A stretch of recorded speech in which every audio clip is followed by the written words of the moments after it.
استخارہ ایک بہت ہی امپورٹنٹ چیز ہے ایک مسلمان کی لائف میں. وی آل لو کہ ہم سب کو فیوچر پتہ چل جائے, right. we humans, we are not interested in the present because we know the present and we know the past as well. But we love to know the future. اور آپ جتنا آج کل کی ٹیکنالوجی کو دیکھ لیں, 2-3 چیزوں پہ ٹیکنالوجی ہماری کام کر رہی ہے. Number 1 is how to get to the future, how to know the future right now. Number 2 is immortality کیسے اچیو کی جائے, انسان مرے ہی نہ, لائف ایسی ہو جائے ہمیشہ ہمیشہ رہے.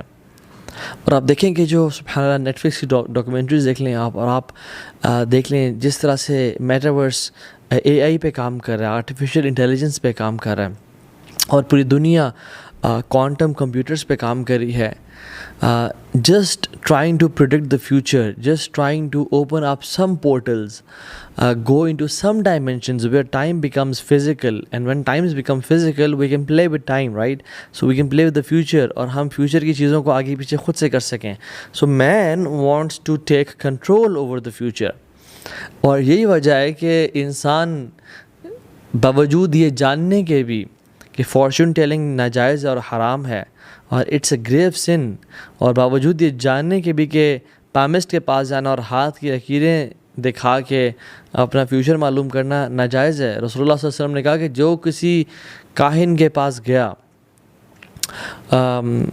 جسٹ آؤٹ آف کیوریوسٹی, ٹھیک ہے, ابھی اس پہ بلیو نہیں کیا اس نے, صرف کیوریوسٹی کے لیے گیا, تو اس کی اگلی 40 دن کی نمازوں کا اجر ضائع. یعنی وہ اگلی 40 جو اس کی نمازیں ہیں جو ان کا پڑھنے سے اس کو اجر ملنا تھا وہ ضائع. اور تو وہ پڑھتا پھر بھی رہے گا تاکہ فرض پورا ہو جائے, کیونکہ نماز کے لیے نماز کے لیے 2 چیزیں امپورٹنٹ ہیں. نمبر 1 کیا کرتی ہیں اگر آپ فرض پڑھیں تو ایک تو فرض پورا ہو جاتا ہے, آپ کے جو شولڈر پہ فرض کا برڈن تھا وہ ختم ہو جاتا ہے, اور دوسرا اس کا اجر ملتا ہے. اور اجر بھی ڈیپینڈنٹ ہوتا ہے ہر بندے کے خشوع سے اور سنسیریٹی کے لحاظ سے. ایک بندہ آیا اور نماز تو اس نے پڑھ لی لیکن اس میں خشوع تھا ہی کوئی نہیں, بالکل وہ نا اپنے بزنس اور جاب اور دکان اور ڈگری کے بارے میں سوچتا رہا, تو اس کا جو اجر تھا وہ منیمم ہے, بہت کم ہو جائے گا, لیکن فرض ادا ہو گیا, ٹھیک ہے. لیکن ایک شخص نجومی کے پاس گیا اور کہتا ہے کہ یعنی مجھے دیکھ لو آپ, یعنی میرے ہاتھ دیکھو, یا کوئی بھی فیوچری خبریں جاننا چاہتا ہے وہ, تو سبحان اللہ ہوتا یہ ہے کہ اس کی اگلی 40 دن کی نمازوں کا اجر ضائع ہو جائے گا. But he has to pray the فرض نماز, تاکہ وہ اس پہ جو برڈن ہے فرض کا وہ اسٹل ریمینز, وہ وہیں پہ ہے. سو سبحان اللہ man wants know the future. اس لیے تو ہم دیکھتے نہیں کہ صبح صبح روزانہ نیوز پیپر میں ڈفرینٹ اسٹارس کے بارے میں باتیں آئی ہوتی ہیں. آپ ورگو ہیں تو ایسے کر لیں, آپ سجیٹیریس ہیں تو ایسے کر لیں, آپ پائسیز ہیں تو ایسے کر لیں. آپ کا دن آج آپ نے یہ ڈیسیژنز نہیں لینے اور آپ نے یہ ڈیسیژنز لینے, لا حول ولا قوۃ الا باللہ, اٹس اے بگ سن. اور اللہ کی نے کہا کہ جو ان پہ ایمان لے کے آئے گا تو وہ اس چیز کا کفر کر رہا ہے جو مجھ محمد صلی اللہ علیہ وسلم پہ نازل ہوئی, یعنی قرآن. اور ہم لوگ because we want to know the future, اور فیوچر کا علم صرف اللہ رب العالمین کے پاس ہے, کلی علم, شامل کامل علم اللہ تعالیٰ کے پاس ہے, یہ بات جان لیں. ہاں کچھ جنات تھوڑا بہت سچ جو انسان کے لیے غیب ہوتا ہے مگر فرشتوں کے لیے غیب نہیں ہے. وہ کیوں؟ کیونکہ اللہ نے ان فرشتوں کو بتا دیا کہ یہ کام کرو, یہ تمہارے ٹاسکس ہیں. تو وہ جنات ان سے سن کے وہ ایک چھوٹا سا سچ اس کے ساتھ 100 جھوٹ ملا کے جو ہے نا وہ نجومی آگے پیش کرتا ہے. But human and man still wants to go to that person because we love to know future. اور استخارہ اللہ تعالیٰ سے فیوچر کی ہیلپ ہے. اسلام نے ہمیں جو استخارہ دیا وہ یہ دیا کہ اللہ تعالیٰ سے فیوچر کے جو معاملات ہیں نا, اللہ تعالیٰ کو ایکویشن میں لے کے آؤ, اللہ تعالیٰ کو اپنا پارٹنر بنا لو اور حصے دار بنا لو, اور تمہیں کامیابی نصیب ہونا شروع ہو جائے گی. اور ہم دیکھتے ہیں کہ رسول اللہ صلی اللہ علیہ وسلم نے صحابہ کو, جابر بن عبداللہ کی حدیث ہے, کہتے ہیں کہ رسول اللہ صلی اللہ علیہ وسلم ہمیں استخارہ اس طرح سکھاتے تھے جس طرح قرآن کی کوئی صورت سکھاتے ہیں ہمیں. اللہ مستعان, اللہ اکبر, how big is it is.